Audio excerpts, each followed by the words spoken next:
Gente, então, boa noite, né? Primeiro, agradecer a presença e o convite do professor Ricardo para estar aqui nesse momento com vocês. Estamos no Fernando Lucas, né? Estou pesquisador Laís, gerente de produto de alguma solução digital aqui no laboratório e também servidor lá do IF Sergipe, né? No momento estou concluindo, né, Ingrid, espero, doutorado em computação. Bom, então eu tenho um desafio nesse tempo, né, que resta do nosso seminário, falar um pouquinho sobre métodos ágeis e a sua abordagem na transformação digital do RN. Seja alguns cases, né, a gente vai perceber muito que a aplicação de métodos ágeis é aquilo que funciona para a sua realidade e como combinar essas abordagens para resolver os problemas que são propostos no dia a dia. Então, ele vai passar um pouquinho sobre os métodos ágeis, a gente percebe de que forma o laboratório tem incorporado o desenvolvimento dos seus produtos e a ideia é que seja dialógico, então fique à vontade para estar colaborando. Ia pedir para passar. Então, vamos lá. Opa. Então, a primeira coisa que a gente tem que refletir um pouco é que fala um pouco de agilidade, né? Então, falar muito métodos ágeis, agilidade, ser ágil, né? Então, a primeira coisa é nivelar um pouco esse conceito. Então, quando a gente fala de agilidade, a gente precisa perceber que não necessariamente agilidade seja um projeto ágil, seja um profissional ágil, seja aquele profissional que faz necessariamente no menor prazo, né? Ou mais rápido, que entrega logo, mas faz com eficiência, flexibilidade, que ele consegue ser responsivo e resiliente em relação às suas demandas. Então, a gente vai perceber muito que a agilidade, ao longo de toda a abordagem da apresentação, é conseguir perceber rapidamente de que forma o negócio ele precisa que os seus problemas sejam resolvidos e como eu desenhar estratégias assertivas para alcançar esse resultado. Então, a gente percebe também que a agilidade pode ser associada muito a ser leve e gerenciável. Então, quem teve a oportunidade de ler o Scrum, por exemplo, vai perceber que ele é um framework feito para ser leve, ou seja, ele não é tão prescritivo, ou seja, ele não tem umas, apesar de ter algumas regras, elas não são engessadas, né? Elas são adaptativas. Então, a gente vai perceber que o grande desafio não é entender os conceitos dos métodos ágeis, mas prática ágil, né? Como envolver as pessoas nessa transformação ágil. Cadê? Obrigado.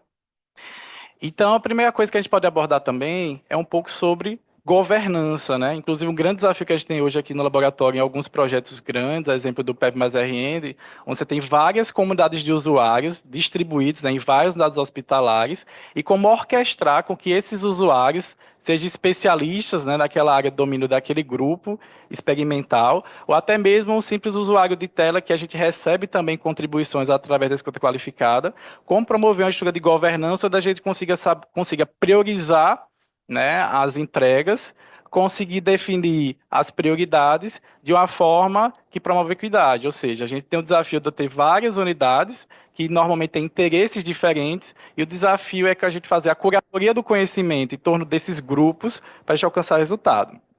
Então, combinando, né, práticas ágeis, o Lean, a melhoria contínua do processo, a gente vai conseguir orquestrar, né, essa escuta, essa colaboração dessas comunidades, para que a gente consiga entregar valor do produto no menor prazo possível.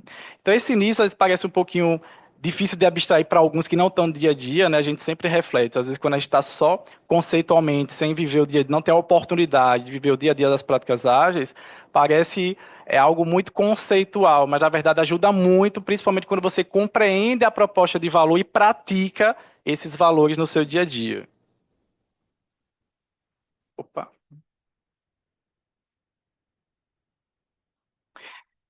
Teve um conceito que a gente estava abordando recentemente, muito sobre o que seria a boa governança, né? Então, se a gente observar a boa governança, é justamente você permitir que aquelas pessoas que fazem parte do seu ciclo de governança sejam ouvidas, né, participem.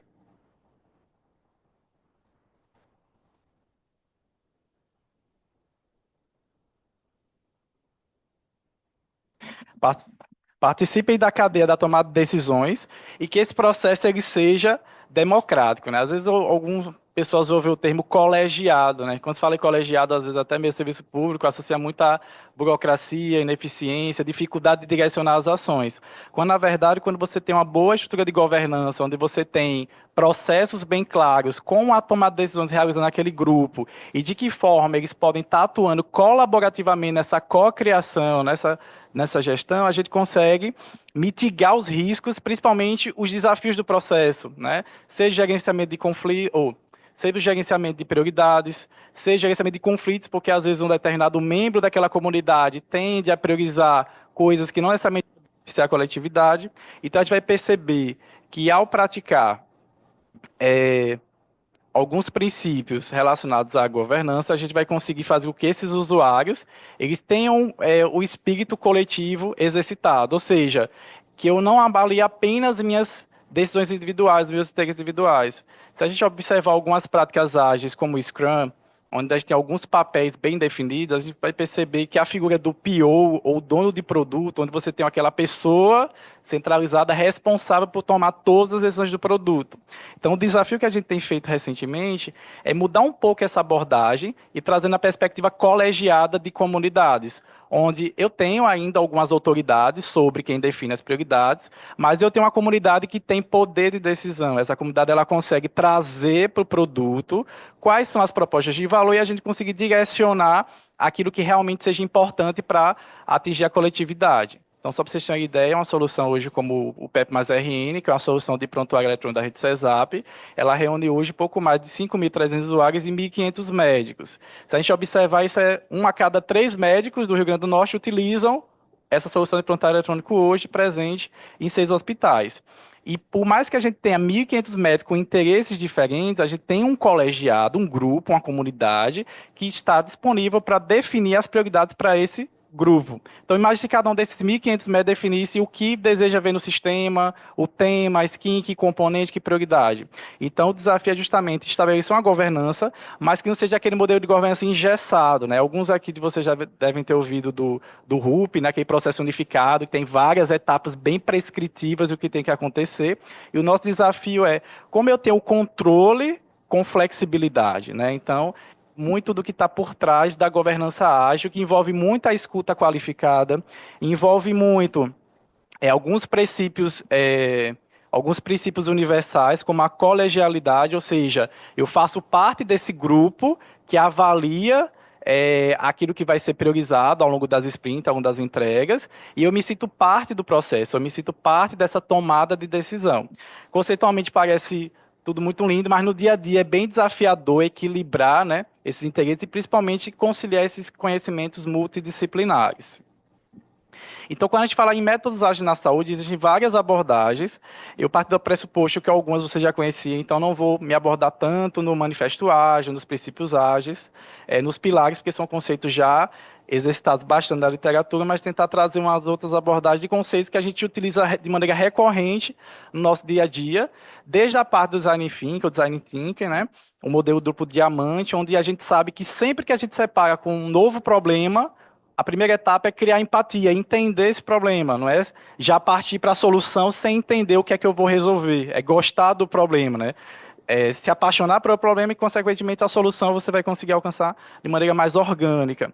Então, a primeira etapa exploratória é fazer essa escuta qualificada, que no nosso caso, a gente tenta ser o processo mais democrático possível, ou seja, ouvir na comunidade, e a partir disso você tem um colegiado, um grupo, vocês vão ver um pouquinho lá na frente, que ele faz essa curadoria, para que a gente consiga definir que momentos a gente vai fazer os recortes, relacionados à curadoria desse conhecimento, e nesse processo de co-criação que envolve a discussão nesses espaços de comunidade, a gente consegue definir de que forma o produto vai avançar.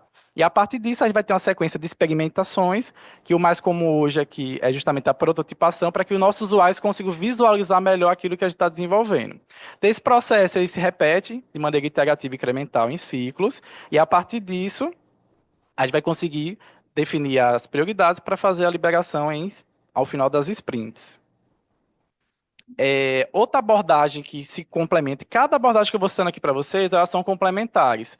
Então, dificilmente uma única abordagem ágil vai resolver completamente o seu problema. É um conjunto de estratégias que vocês devem levar consigo, e a partir do momento da combinação ou a utilização e integração de estratégias, você vai ver de que forma o seu público responde melhor. Tem usuário que responde melhor à entrevista, né? Tem usuário que gosta mais do formulário, responde mais ao formulário.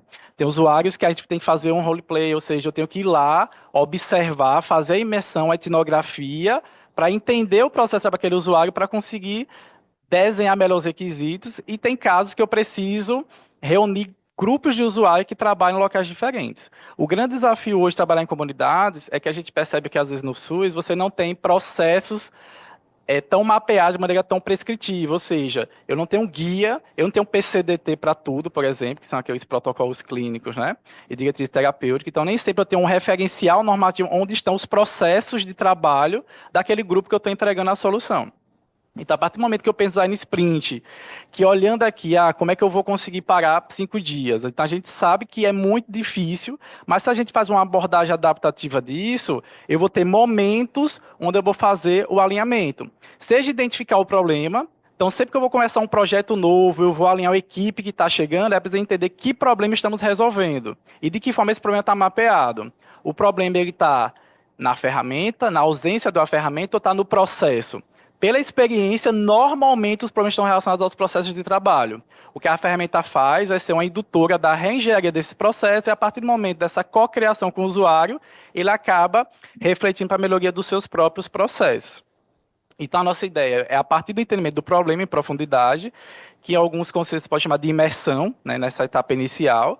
Né? Lembrem, apesar do Design Sprint aí trazer essa pretensão no 1.0 5 dias, né, a versão nova já reduziu isso para 4, e a ideia é que eu não, deixa eu passar um pouquinho, a ideia é que eu não precise reunir toda a equipe como é preconizado na primeira versão. Então, a gente sabe que hoje, mobilizar tantos usuários para ficarem numa imersão vários dias é muito difícil, principalmente quando você tem que envolver a alta administração. Então, por exemplo, hoje nas nossas comunidades, a gente precisa reunir representantes da área finalística, que são coordenadores de área. Então, eu estou desenvolvendo uma melhoria relacionada, quem conhece aqui contexto hospitalar, controle de antimicrobianos.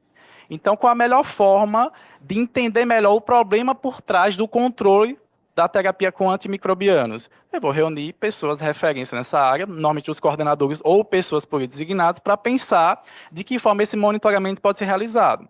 Só que eu não vou passar a semana inteira com essas pessoas para entender o problema, prototipar, mapear, refinar e tudo mais, até que eu faça a entrega no sistema funcionando. Mas eu posso quebrar o meu processo em pequenas partes. Então, eu faço uma sessão hoje, onde a gente faz a ideação do problema, entende o problema, mapeia os requisitos, né? Entende o que é que o usuário exatamente precisa, o que é que aquela comunidade necessita, faz internamente o desenho de potenciais soluções, leva uma proposta referência ou propostas referência, né? A ideia também é você não diversificar tanto as alternativas, porque quando você tem uma comunidade, quanto mais alternativas ele tem à disposição, mais dificuldade ele vai ter de convergir, né? Então, se ele tem uma proposta A e B, ele vai ter mais facilidade de definir do que 5. Mesmo que a nível de engenharia de software você tenha 5, 10, NX possibilidades, você vai ter que eleger o quê? As melhores alternativas para aquela solução.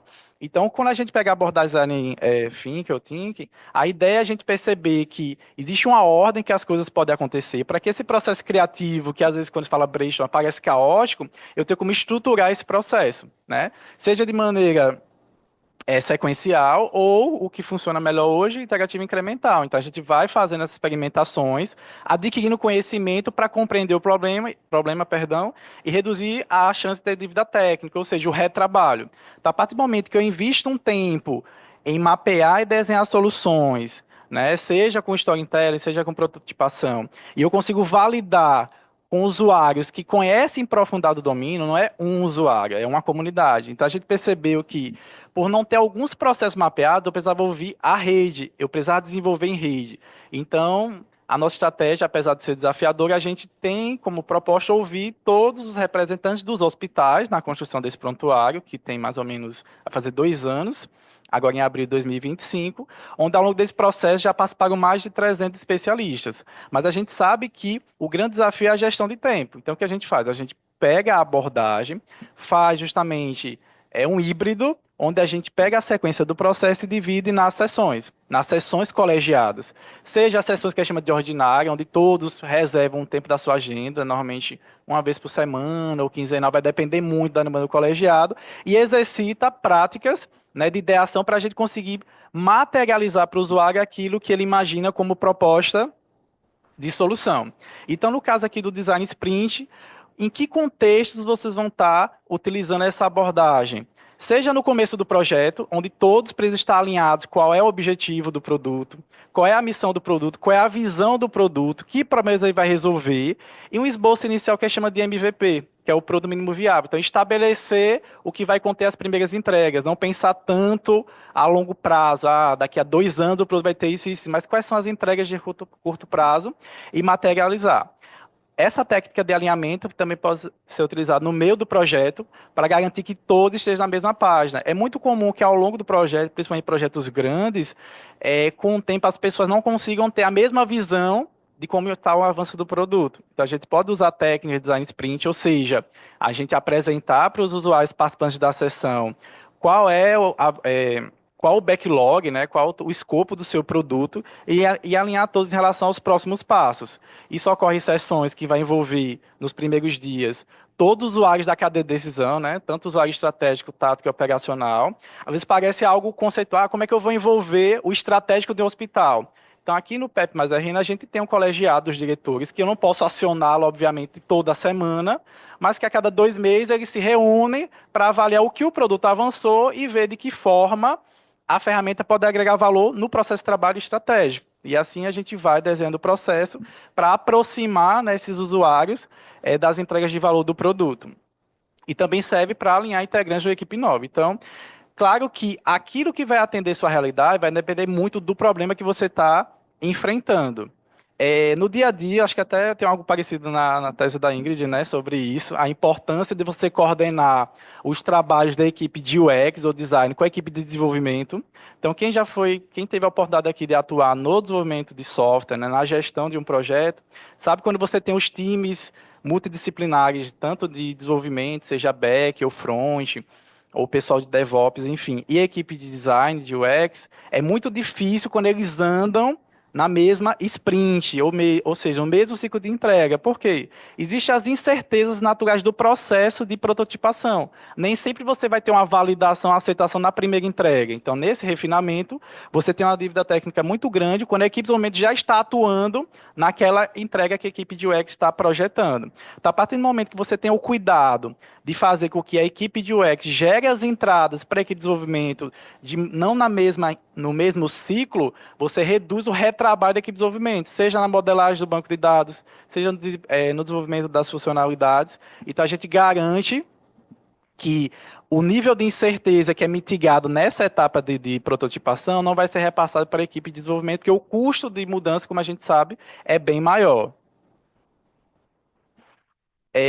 Então, o Scrum, né, é uma coisa que a gente utiliza bastante aqui no laboratório, com algumas adaptações, né? A gente sabe que no caso do Scrum, ele é um framework, né, com um conjunto de práticas ágeis que vão auxiliar no gerenciamento tanto dos eventos, no planejamento das suas entregas, né, na avaliação, na revisão das sprints, ou seja, quando você vai inspecionar aquilo que foi projetado no início do ciclo de entregas, que no caso do Scrum, ele tem uma duração mínima de pelo menos um sprint, vai até 4.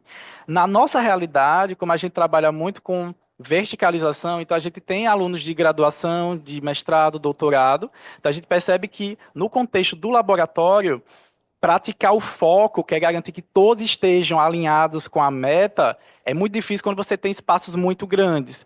Tá? Apesar de no dia a dia é muito comum sprint de 2 a 4 semanas, a gente trabalha com uma sprint de comprimento bem menor, que é uma semana, aí muitos pensam, nossa, uma semana para ter um incremento potencialmente liberável do produto. Como é que vocês fazem isso? A gente fragmenta o planejamento. Então, às vezes, você tem uma feature como um módulo, que é muito grande, e eu não vou entregar todo esse módulo na primeira semana. Então, você vai entregando parte do módulo. É o exemplo que a gente fez recentemente, nesse exemplo que eu trouxe do controle de antimicrobianos. Então, a gente tem a jornada de monitorar os pacientes que estão com prescrição desses antibióticos, antimicrobianos, mas você tem a jornada de recomendações, que é um setor chamado CCH, que faz esse controle no hospital para avaliar se aquele plano de tratamento está adequado com a condição clínica do paciente.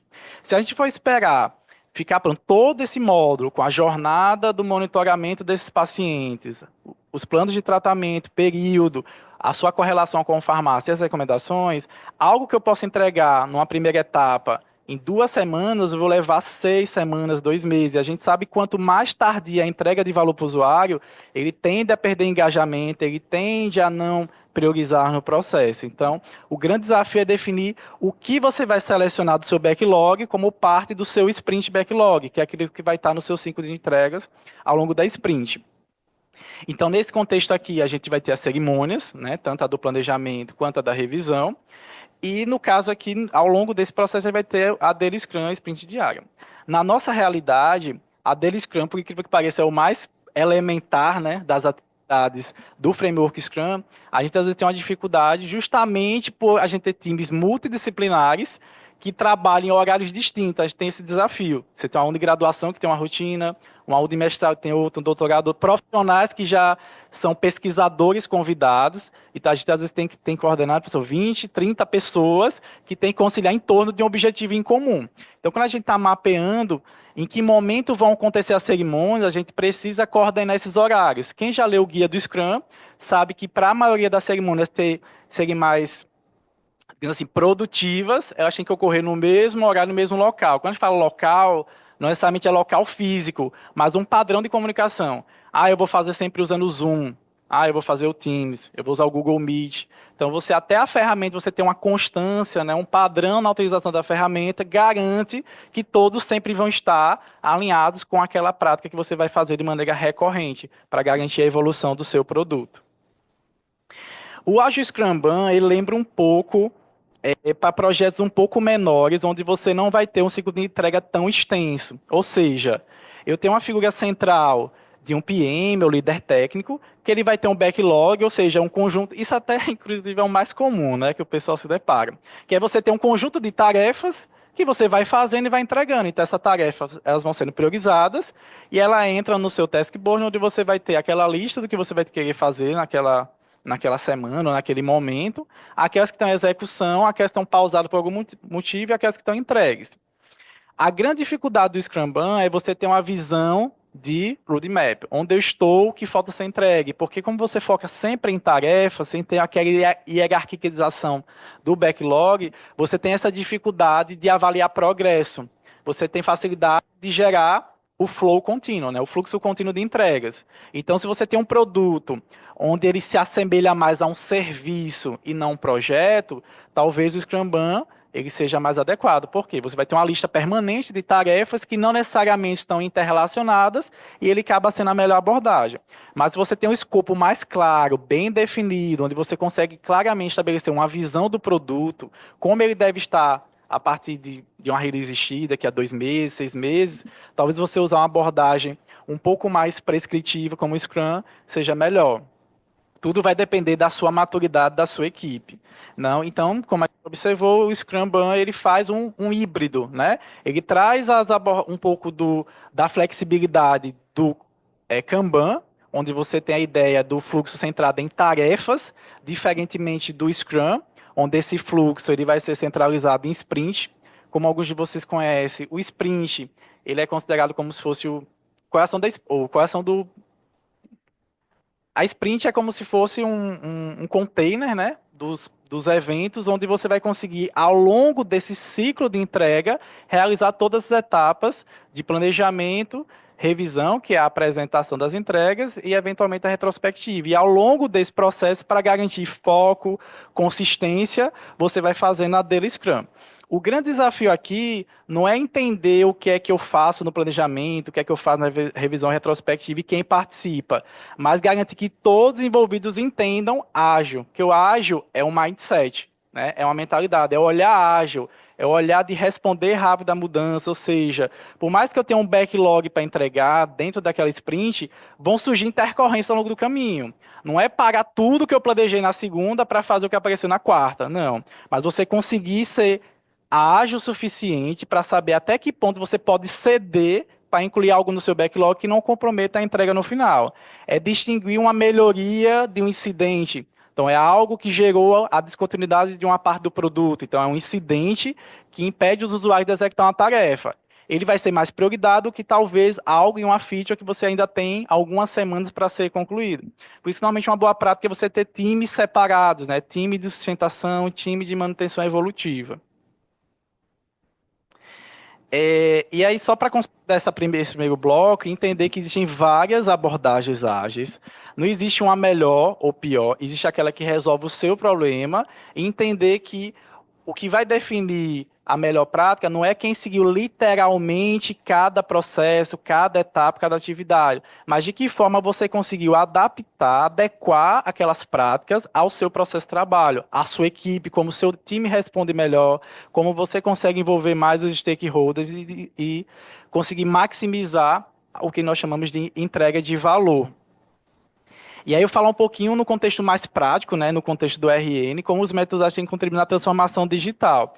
Quando a gente fala transformação digital, não é só entregar ferramenta, não é só colocar a tecnologia a serviço dos usuários, é pensar processo de trabalho, é pensar em incorporação tecnológica, é pensar na jornada do paciente, na jornada do cidadão, na jornada do gestor, é entender quais tarefas as pessoas desempenham e de que forma esse processo mapeado nas etapas anteriores pode ser melhor sistematizado nas ferramentas que estão sendo desenvolvidas. Então, se a gente pensa aqui na abordagem em comunidades, a gente vai perceber sempre que os métodos ágeis sempre tentam definir sempre atores, etapas, processos e atividades. Mas sempre esses atores, eles vão ter alguém que desempenha aquele papel, seja isoladamente ou cumulativamente, né? A exemplo de um dono de produto, ou ser um Scrum Master, no caso do Scrum. O que a gente traz na nossa realidade aqui do SUS é o desenvolvimento em comunidade, que nada mais é do que você envolver usuários de forma ativa e contínua na construção, na cocriação desse produto.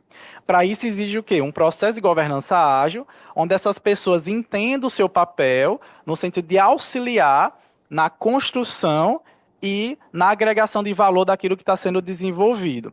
Então, a ideia central é criar justamente soluções que sejam mais alinhadas. Então, parece algo bobo, mas a chance de aceitação de um painel de, por exemplo, gerenciamento de hemoterapia, de soluções hemoterápicas, né? Sei lá, hemácias, plaquetas e afins. Se você envolver representantes dessas agências transfusionais, sejam 6, 10, 12 unidades, do que você ouvir apenas o LACEN, que tem autoridade institucional para definir os padrões, mas talvez existam gargalos operacionais que essa comunidade vai conseguir trazer no brainstorm, que esse especialista que está no nível mais tático e estratégico, talvez ele não consiga visualizar. Então, democratizar essa escuta, não só para o nível estratégico, mas tático e operacional, é o grande diferencial de trabalhar em comunidades. Você tem usuários dos mais diversos tipos de aprendizado, de letramento, e você consegue ter uma visão tanto do que nós chamamos de detratores, que são aquelas pessoas que odeiam o produto, falam mal do produto, né? Ai, meu Deus, estou aqui tendo que usar esse sistema horrível, né? Para os outros termos que eu não posso usar aqui. Ou os promotores, são aqueles que realmente defendem o produto, que estão engajados e estão sempre dispostos a contribuir. O que muitos não sabem é que a partir do momento que você ouve os detratores e faz uma curadoria daquilo que ele está lá reclamando, o que é que faz sentido ou não, e traz para o espaço de discussão qualificada, que é o colegiado, e já antecipando o conceito, qual a diferença da comunidade para o colegiado? A comunidade é qualquer usuário que esteja no contexto de uso do produto e que ele, por algum motivo, seja impactado pelo processo. Também chamado de stakeholder, só que essa parte interessada não necessariamente está no dia a dia da solução que você está desenvolvendo. Já a comunidade, você vai ter pessoas que operacionaliza o sistema, mas não necessariamente estão nos espaços colegiados, porque não tem como envolver. Imagine que hoje o PEP, só o PEP mais RN, eu tenho aí 5.300 usuários, não tem como reunir uma super comunidade. Mas existem grupos, né, espaços, canais de comunicação de qualquer usuário que entenda que tem uma contribuição, ele pode socializar, e tem pessoas que vão fazer uma curadoria daquelas contribuições e trazer para o espaço colegiado. Opa, será que foi fraquinho aqui? Agora foi. Bom, então, quando a gente fala de desenvolvimento, né, ágil, centrado em comunidade, a gente precisa entender alguns pilares, né, avaliar alguns conceitos. A primeira coisa é que, quando eu falo de desenvolvimento de comunidade, eu vou começar com sessões de brainstorming para definir a visão do produto, né? Eu vou definir aquilo que eu quero entregar. A partir disso, né, desse rascunho inicial do produto, tem várias técnicas, né? painel CSD, que é certeza, suposições e dúvidas. Você pode fazer o mapa mental, enfim, tem várias estratégias para você delimitar isso. A partir do que o seu produto vai entregar, você vai criar comunidades. Então, eu estou falando do PEP, mas tem outros produtos, tá, gente? Mas o PEP é o que ele acaba sendo um pouquinho mais complexo, porque realmente a gente precisa criar várias comunidades. E o que vai definir que uma comunidade tem que trabalhar separadamente da outra? Objetivo. Não adianta eu discutir, quem é do contexto hospitalar aqui, demandas da radiologia com o pessoal de microbiologia, com o pessoal de análises clínicas, porque são jornadas diferentes. Tudo é exame, mas são exames que têm singularidades. A forma como ele vai analisar, quem está olhando para resultado de antibiograma é diferente de quem está usando hemograma, que é diferente de um raio-x, tomografia, ultra sucessivamente. Então, a partir do momento que os usuários têm objetivos distintos, jornadas diferentes, a gente cria uma comunidade. E para garantir governança, eu tenho uma comunidade de comunidades, que é a comunidade central, ou também chamada colegiado central, que ele vai fazer essa curadoria da produção desses espaços para garantir que tudo seja definido de forma segura e que não tenha viés. Porque se você propõe e você mesmo aprova, a chance de falha é muito grande. É o mínimo de governança, né? Então você não pode ser juiz e júri, né? Ao mesmo tempo. Apesar que é muito comum, às vezes, as pessoas acumularem responsabilidades. E aí, quando a gente fala de governança ágil, é justamente essa orquestração entre aquilo que está sendo criado, priorizado, construído, co-criado com as comunidades de usuário, também chamado de colegiados técnicos, junto com os times de desenvolvimento, né, seja os profissionais de back, front, as equipes de UX, e aí orquestrar esse processo é justamente o desafio da governança ágil, como garantir que aquilo que é desenhado pelos colegiados, pelas comunidades, vai ser compreendido pelo time de experiência do usuário, que vai prototipar, validar junto com a comunidade, e que isso vai ser implementado pela equipe de desenvolvimento. Então, para isso, a gente tem práticas ágeis que são combinadas de acordo com o grupo Focus, né? Então, tem grupo que a gente consegue, com poucas sessões, entender o que aquela comunidade precisa. Tem outras que o nível de incertezas é maior do que antes de eu entrar na reunião. Então, a gente tem esse desafio do dia a dia.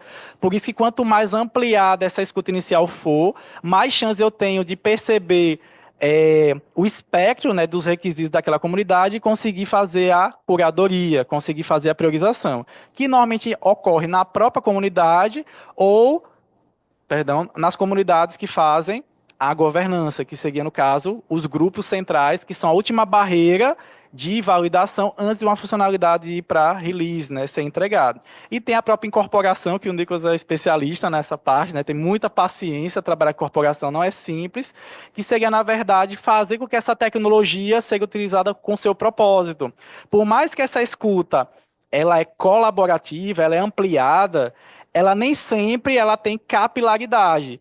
Eu tenho um grupo de 10 pessoas que tem uma representatividade de todas as unidades, não é a garantia que a opinião desse grupo é a mesma de todos que estão lá na ponta. Então, para isso, existe o processo de incorporação que muitas sugestões de melhorias vêm desse processo, dessa escuta, seja ouvindo os detratores ou os promotores, para garantir o enriquecimento das funcionalidades construídas no produto. Aí tem alguns atores, tem mais, mas aí como eu tinha que resumir um pouco a apresentação, eu tentei agrupar alguns perfis para a gente entender um pouquinho como é que funciona essa governança.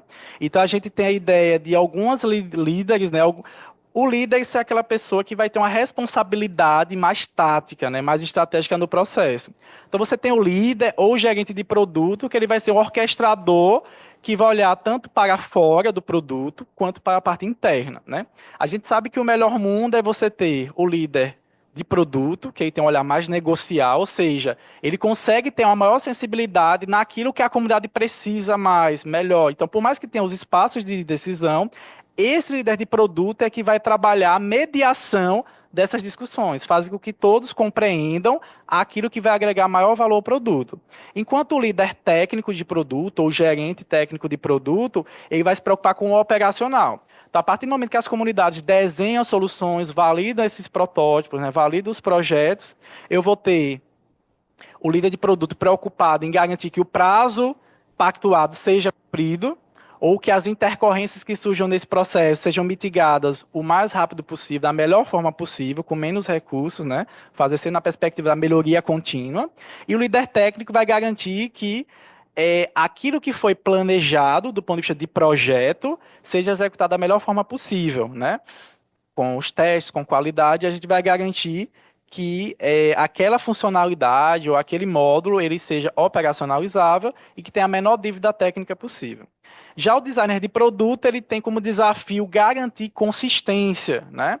Então, eu acabei não colocando na apresentação, mas um dos artefatos que auxiliam muito nesse processo é ter dentro do produto ou no portfólio do produto um design system, que é um conjunto de componentes visuais que vão auxiliar na padronização, na construção dessas funcionalidades. Então, o designer de produto, junto com o time de design system, tem como finalidade garantir que essa biblioteca, por exemplo, ela esteja sempre atualizada com os componentes que são utilizados no produto. E aqui na segunda parte a gente tem os papéis dentro do colegiado. Tanto o membro, que é um usuário especialista, tá, que faz parte daquele colegiado, seja central ou satélite, e você tem um mediador, que é um facilitador que vai ser responsável por definir as pautas. O que é que esse colegiado vai priorizar essa semana, esse mês ou nessa release, né? Um desafio que a gente tem hoje pelo grande volume, então na gestão hospitalar, para um prontuário eletrônico funcionar, você chega a ter até 30 colegiados técnicos. Tem como se reunir com todo mundo? Não. Então, o grande desafio é saber como fazer a alternância dessa escuta. A gente atendeu agora com a release focado nesse grupo da microbiologia, nesse grupo da segurança do paciente, nesse da CCIH, por exemplo, que é o controle de infecção hospitalar. Em que momento eu vou fazer uma nova escuta, né? Então, isso é um conjunto, né, de variáveis, que algumas acabam sendo empíricas mesmo, taxas empíricas, né? Que de acordo com avaliando a experiência desse usuário. Que atividades são comprometidas hoje em relação a um certo processo que ainda não foi mapeado ou não foi incorporado? Então, a partir da combinação dessas escutas, tanto na perspectiva da incorporação, tanto na perspectiva do colegiado do produto, a gente vai conseguir priorizar e esse mediador ter como papel fazer com que os membros do colegiado se entendam. Já que eu tenho uma comunidade aí formada por representantes da área de negócio que estão geograficamente distribuídos, estão em locais diferentes, consequentemente, eles têm interesses diferentes. A gente tem um representante de cada hospital e vai defender os interesses do hospital. E como cada hospital tem perfil diferente, então um é pediatria, outro é hospital de trauma, outro é hospital geral, então como garantir que hospitais que têm realidades diferentes consigam convergir, consigam chegar num consenso? Então, esse mediador, ele tem essa habilidade de comunicação, precisa ter para garantir que todos estejam sempre focados na tomada de decisões que contribuam para o produto e, consequentemente, para a sua realidade. Ele não pense apenas em resolver a curto prazo os problemas da sua realidade.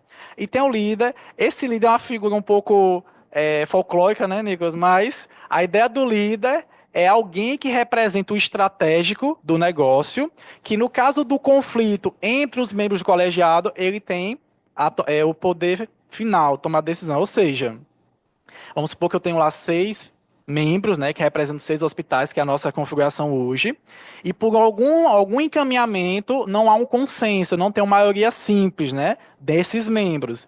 Então, nesse caso, esse líder pode atuar em 2 momentos. Quando há divergência em relação à tomada de decisão, ou quando algum ato do colegiado ele é por algum motivo ilegal ou inválido, né? Pode ser por falta de conhecimento, alguma decisão vá de encontro a algum normativo legal em vigor. Então, esse líder colegiado, ele tem autoridade para sugerir a revogação do ato anterior. Então, ele pode tomar, né, retomar a decisão anterior para isso. Já os membros, eles não têm esse poder, né? Eles podem até sugerir, mas passa pela anuência do... De vez em quando a gente ouve, quem foi que colocou isso no sistema? Aí a gente vai lá para a reunião 85 de, sei lá, maio e diz, olha, inclusive você está nessa reunião e você votou, né? Então, tá, tudo bem. Então ele entende que foi uma adesão colegiada, não é só ele discordar. O que ele pode fazer enquanto membro é uma contraproposta para garantir que não sejam tratados iguais os diferentes. Então, o grande desafio do trabalho na comunidade é conseguir mapear essas diferenças. Tem o colaborador ad hoc, que seria aquela pessoa que não está lá na pauta permanente, mas por ela ter uma expertise muito boa em certo tema, ele é convidado a construir propostas nas agendas satélites, né? Então, ou seja, eu tenho as reuniões padrão, são as reuniões ordinárias, e aí, de vez em quando, eu tenho alguns temas que são muito difíceis de serem abordados, a gente precisa construir uma proposta antes, né, de uma maneira mais aprofundada. A gente convida algumas pessoas conforme sugestão dos membros do colegiado, para construir as propostas. Então, a gente não vai para uma reunião sem pauta, né? Pelo menos a do colegiado a gente trabalha assim, porque se você vai para uma reunião sem pauta, é insumo para o caos, né? Porque cada um vai querer pautar na hora que precisa. Então, pelo menos as que eu trabalho, a gente evita, né? Ir para a reunião sem pauta para que todos saibam. Isso pode até surgir um outro tema, mas a gente tem um roteiro daquilo que precisa ser debatido. Bom, gente, então parece que são muitos papéis, mas está falando aqui da engenharia, que envolve aí um produto que hoje tem mais de 400 funcionalidades, né, sendo desenvolvido há pouco mais de 2 anos. E aí o grande desafio é garantir que não haja desconstrução, principalmente quando tem mudança. Imagine se mudar um coordenador de um hospital e ele quer mudar todo o módulo porque agora ele entende que o processo é diferente. Não é que a gente não possa mudar. Se forem ideias que agreguem valor e essa percepção de valor seja coletiva, a gente vai fazer, como sempre faz. Mas para isso eu tenho uma governança que vai garantir que não há adesão individual, mas uma decisão que vai beneficiar a comunidade. Eu acabei já falando um pouquinho como é que elas funcionam. Então, elas têm essas reuniões ordinárias. Inclusive, pessoal, Márcia até pergunta, como é que você faz para engajar pessoas por tanto tempo, né? Então, lá no Espírito Santo, lá a gente tem um projeto, né, chamado Vacina e Confia, onde esse colegiado técnico, que se reúne toda segunda-feira, antes era 8 horas, agora 8h30, né? O pessoal odeia essa reunião, mas assim, ela é necessária, né? Então, toda segunda-feira, eles têm 1 hora do seu tempo, 1 hora e meia no máximo, para definir as prioridades. E esse grupo se reúne há quase 4 anos. Então, falando assim, é religiosamente, só não se reúne, eu acho que é uma vez ou duas no ano, é quase aquela academia lá, né? Que é 2 vezes por ano que fecha. Então, esse colegiado, ele só não se reúne, e mesmo quando tem algum feriado, a gente tenta sempre colocar no dia seguinte, porque eles entendem a importância que a qualidade que a solução tem hoje, que é referência no SUS em imunização, é por esse trabalho de continuidade. Então, eles sabem que enquanto existir o produto, vai existir esse colegiado que define as prioridades, como a gente fez, inclusive, hoje, né? Hoje é segunda, que fizemos hoje, tá? Então, nesse caso aí, são as reuniões ordinárias programáticas. Quando surge algum requisito legal que eu preciso atender no menor prazo possível, aí às vezes você faz uma extraordinária para resolver. A gente sempre evita extraordinária, porque já é difícil as pessoas manterem, né, a agenda fixa, então realmente a extraordinária, como o nome sugere, situações excepcionais que representam um risco muito grande, né, de responsabilização ou desrespeito a alguma norma legal. E tem a agenda satélites, como eu falei, a agenda satélite, quando é um tema muito complexo, e a gente precisa fazer uma reunião para discutir estratégia. Normalmente, a estratégia, a proposta é feita assíncrona, ou seja, a gente faz a curadoria do conhecimento, né, coleta instrumentos, coleta processos, a gente sistematiza, faz uma proposta de referência, no máximo duas, porque quanto mais opções, mais difícil de você convergir, e a partir disso a gente valida as reuniões ordinárias. Mas alguns temas demandam, sim, agenda satélite. Esse próprio colegiado se reúne há 4 anos, às vezes tem alguns temas de alguma nota técnica do Ministério que trouxe um processo novo.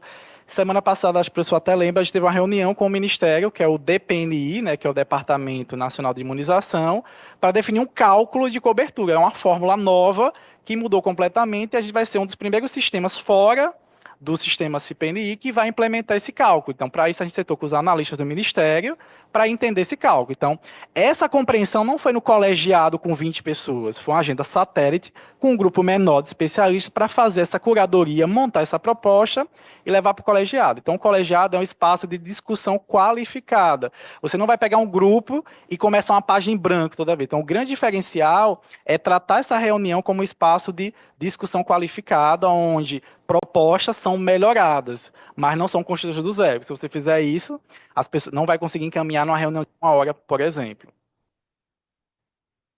Acho que não está indo aqui. Opa.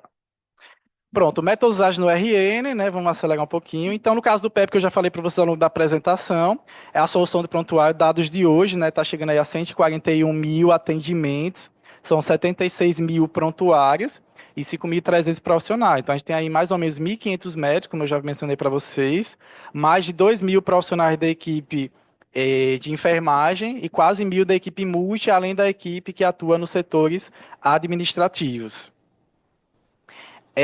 Então, o PEP mais RN, né, a solução saúde digital, que tem como foco disponibilizar um prontuário eletrônico do paciente integrado, multidisciplinar e centrar no cuidado integral. Então, no caso do PEP, se você faz parte da linha do cuidado, você tem acesso, de maneira responsável, obviamente, aos dados de saúde do paciente. Então, não existe aquela percepção que o enfermeiro só vai visualizar os registros da enfermagem, o médico só o do médico, aquele excesso de fragmentação da informação. Não, o cuidado ele é integral. Então, o paciente ele precisa ser assistido de maneira multidisciplinar. Então, conceitualmente, o PEP é desenvolvido dessa perspectiva, né? Do cuidado integral ser multidisciplinar. Hoje ele está disponível em 6 hospitais da rede CESAP, tanto o Deoclésio Marques em Parnamirim, o Deoclésio Marques em Parnamirim, né, o Hospital da Mulher em Mossoró, o Giseuda Trigueiro em Natal, né, o João Machado aqui em Natal, o Tarcísio Maia em Mossoró, e recentemente a gente iniciou lá no Valfrido Gugel, foi, né, um dos maiores desafios, a gente sobreviveu, né, se fosse do exército, uma estrelinha, né, quem sobreviveu àquela implantação, porque realmente foi bem desafiadora, porque a gente fez a que chama de virada de sistema em um hospital que já usava um software há 10 anos. Então, imagine vocês, um hospital que já usava o sistema de prontuário eletrônico há 10 anos, aquela coisa já enraizada mesmo, de repente, do dia para a noite, mudou todo o sistema, de todo o setor, todas as áreas, né? Migrar todos os pacientes, e a gente entendeu que existia duas estratégias, né? Essa mais agressiva e uma mais conservadora. Essa agressiva, o ônus é que você tinha uma avalanche de demanda nos primeiros dias, tanto é que a gente, no meu caso lá, a gente chegou antes de 6h30, foi 6 horas, 6h30. No meu caso, eu saí de lá meia-noite, porque tinha que sair, porque se fosse ficar, ia dobrar o plantão, mas no outro dia tinha que estar lá novamente. Mas a gente percebeu que essa foi a forma de induzir a mudança da forma como o sistema ele se comportaria melhor, porque se você a jornada do paciente ela não precisa estar fragmentada em 2 sistemas. Imagina, a enfermaria em um sistema, a internação em outro. É muito difícil porque a forma como a gente desenha a solução é totalmente integrada. Então, a gente teve esse desafio, foi um trabalho que, diferente dos outros hospitais, que é 3 semanas, um mês, no Valfredo a gente começou em junho, e foi até novembro, então foram 5 meses de planejamento. Apesar que algumas pessoas acharam assim, oxe, mudou o sistema, né? Descobriu no dia, mas assim, houve o planejamento, houve comunicação. Eu não lembro, foi muita turma, Nico, mas assim, muito, 20, 30, um bocado, né? 40, assim, 30 e poucas turmas, foi muita. Ou seja, a gente investiu em comunicação, capacitação, disponibilização de várias formas. Quem quis participar do treinamento síncrono participou, quem quis achar gravar. Ah, o professor do vídeo, né? Às vezes, olha, o rapaz do vídeo, né? Porque muita gente assistiu de maneira assíncrona. Aqui são mais de 30, eu só trouxe alguns só para você entender. Quando eu falar colegiado, como eu falei, você tem um objetivo diferente. Quando a gente pega o Ágil, né, principalmente o Scrum, que eu vim quando eu comecei, era bem assim, andava embaixo do braço, de lembra dessa época, eu acho. A gente fala, ah, não, todo mundo tem que saber tudo, o time tem que ser cross-funcional, auto-organizado, aquela coisa toda. Só que a gente percebe que você precisa personalizar a experiência. Então, eu não tenho como. Já é um desafio no colegiado central, né? Porque o colegiado central ele tem esse problema. Como ele chega todos os temas lá, eu sou da farmácia clínica. Aí hoje eu falei de evolução do anestesiologista. Hoje a gente falou de bloqueio de prontuário para paciente permanecer mais de 24 horas. A gente falou de assinatura eletrônica. Então a gente falou de vários temas, falou de pareceres, de filtros. Então são muitos temas, é muito difícil. Hoje a gente tem uma carência de pessoas que tenham sede pelo conhecimento multidisciplinar, né? As pessoas estão muito direcionadas hoje a ser hiper especializadas. Então, a gente tem uma dificuldade muito grande dessa escuta ampliada no colegiado central. Sabendo disso, a gente, nos colegiados técnicos, SATEC, são esses aqui, a gente tenta agrupar os usuários, membros, com objetivos em comum. Então, mesmo exame, como eu falei, né? Todo mundo igual. Aqui não tem, mas a gente tem separado microbiologia, que a gente já percebeu que vai ter que separar.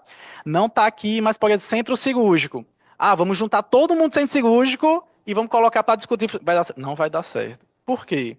Você tem o cirurgião, ele tem jornadas diferentes do instrumentador, que é jornada diferente do anestesiologista.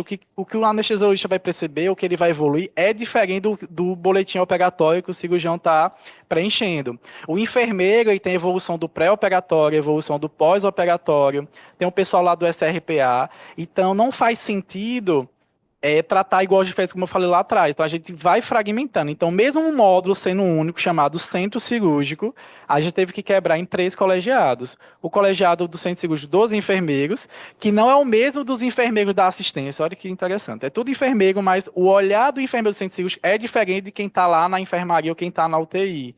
Então, nesse caso, a gente teve que separar para garantir uma melhor pacificação, né? Se você bota pessoas que não têm muita conexão com o tema, elas vão ter dificuldade de propor, né? De ser mais propositivas e resolutivas. Então a gente agrupou aliás, fragmentou, né? Especializou no centro cirúrgico e enfermagem, cirurgiões e anestesiologistas, porque a gente percebeu que apesar do anestesiologista, esse apesar tem que ter cuidado, né? Mas o anestesiologista ele é médico também, né? Porque às vezes tem um problema aí na área deles, mas enfim, ele é médico também, só que ele tem instrumentos diferentes. Então a gente percebeu que não daria para discutir os mesmos temas, os mesmos problemas que os cirurgiões enfrentam com o anestesiologista, porque ele tem outros problemas, ele tem avaliação pré-anestésica, ele tem avaliação anestesiológica, com instrumentos diferentes. Então, sempre que tem um projeto grande e trabalhar colaborativamente é bem desafiador fazer a governança ágil desse processo. Então, a gente conseguiu resolver e é interessante assim a paciência entre aspas que os colegiados têm em saber que nem toda semana vai ser possível. Então, esse ano, né, estamos acabando o primeiro mês, né, amém, janeiro, né, 40 dias já.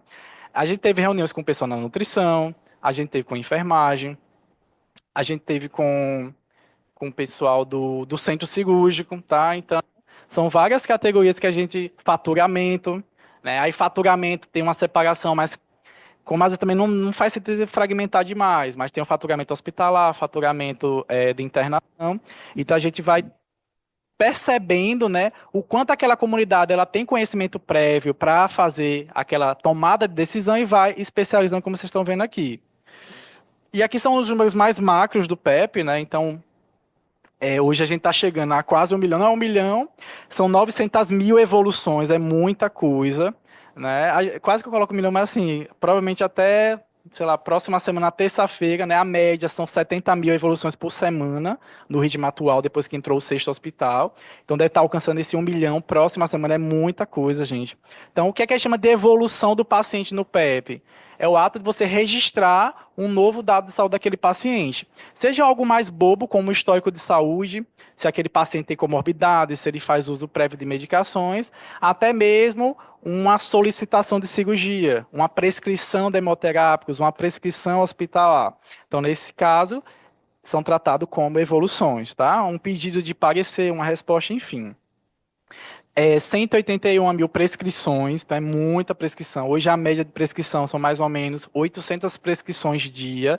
Então, todos os dias, nós temos aí mais de 800 pacientes internados que têm a sua prescrição. E a gente gera, não só, obviamente, o registro dessas prescrições, mas o diferencial é que a partir da escuta da comunidade, a gente definiu alertas, né? Prescrição que não foi checada no horário, prescrição que não foi aprazada, prescrições... que estão próximas do horário, né? Então, hoje, com poucos cliques, um gestor ou até mesmo quem está no plantão sabe, você tem no seu setor 20 pacientes. Quantos estão sem prescrição? Então, ela faz o filtro para o setor. O diretor do hospital sabe que hoje internados tem 288 pacientes. Quantos estão sem prescrição? Com poucos cliques, eles conseguem monitorar esse tipo de situação. Mais de 500 mil exames solicitados, então são muitos exames das várias áreas, como eu falei, tanto a parte de análise clínica, microbiologia, exames de imagem e agendamentos ambulatoriais. Lembrando que há muito tempo no SUS que não se constrói uma solução de prontuário eletrônico ou de gestão hospitalar do zero, com, né, a preocupação, a qualidade na experiência que a gente tem feito. Hoje, além do PEP, no SUS, basicamente só tem mais dois, que é o ESUS PEC, né, da APS, e o AGHU nos hospitais universitários. Mas construído do zero, né, um grupo independente, que é no caso laboratório, sei lá, no histórico recente, a gente não tem, porque normalmente o que o pessoal faz é gerenciamento de consulta, de atendimento, mas não consegue fazer gestão hospitalar de forma integrada como nós fazemos aqui, ouvindo essas mais de 30 comunidades de usuários, né? São 20, opa, passei. 25 milhões de visualizações, ou seja, só para mostrar para vocês que esse trabalho com essas comunidades tem não só gerado indicadores, mas impacto, né? Impacto na melhoria da qualidade assistencial. É, tem um tempo que a gente recebeu uma reclamação que é o seguinte: nossa, com o sistema novo, os pacientes estão ficando menos tempo. Eu digo, será que estão ficando menos tempo ou o dado ele é mais qualificado, né? Ele é mais oportuno, né? Então, provavelmente, no momento que eu usava outro sistema de informação ou papel, você não tinha um registro oportuno, porque hoje a gente tem digamos assim, vários gatilhos, várias barras de segurança que, quando o médico ele não resiste oportunamente à saída do paciente, a gente tem uma finalização administrativa. Então, hoje entende que um paciente de ambulatório, com uma consulta, ele não vai ficar mais que 24 horas. Então, após 24 horas, esse atendimento é encerrado. Um atendimento de PS que, né, não vai ser mais 2 horas, enfim.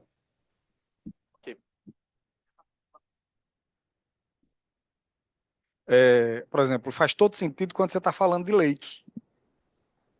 Você bota um paciente no leito, em média, o paciente, por exemplo, fica 10, 15 dias no leito para um determinado procedimento. Aí, quando você olha, o paciente ficou 100 dias. O paciente ficou 100 dias ou alguém deixou de dar baixa? E quando eu deixo de dar baixa, está entrando outro paciente que não está registrado. Que aí é o fura-fila. Entendeu? Então, eu deixo lá o paciente ocupar, o leito ocupado por José, mas na verdade já passou Francisca, Maria, Pedro, João, nesses 100 dias aí. E aí você furou a fila e ainda prejudicou o quê? O faturamento do hospital. Nesse caso aí, um subfaturamento, beleza? E só fechando esse exemplo aí, já vai para o final. Tinha mais coisa, mas eu vi que o tempo já, né, avançou. Quando a gente está lá no colegiado, hoje foi um caso clássico, né? Ah, o diretor reclamando porque o sistema não deixava admitir o paciente se ele tivesse em outro hospital. Eu digo, é óbvio, né? É conceito elementar. Um paciente não pode estar internado ao mesmo tempo em 2 hospitais. Então, esse é um problema da ferramenta ou o processo de trabalho. Então, a gente sempre tenta exercitar esse conceito. Será que o problema está na ferramenta? E não é perfeita, a gente está todo dia em mudanças todos os dias, né? Todo dia tem atualização. Mas sempre que chega uma demanda da comunidade, a gente faz uma primeira barreira. A primeira coisa, será que realmente aquilo faz sentido? Não faz sentido. Nicolas já é treinado, quando ele manda, normalmente já tem, esse dado já está qualificado e a gente vai tentar, né, encaixar nas prioridades, são muitas prioridades, mas a gente sempre faz aquela classificação básica. É um incidente ou uma melhoria? O que é um incidente? Ah, a pessoa não consegue trabalhar por conta disso. Pronto, isso é um incidente, tem que resolver. Ah, não, é uma melhoria. Então a gente vai colocar naquela proporção de melhorias frente àquilo que já está planejado para o produto e conseguir equilibrar esses interesses. Mas a gente tem muito problema no colégio justamente de fazer essa mediação, entender o que é vício de processo de trabalho, o que é ferramenta e como a ferramenta pode ser uma parceira nesse processo.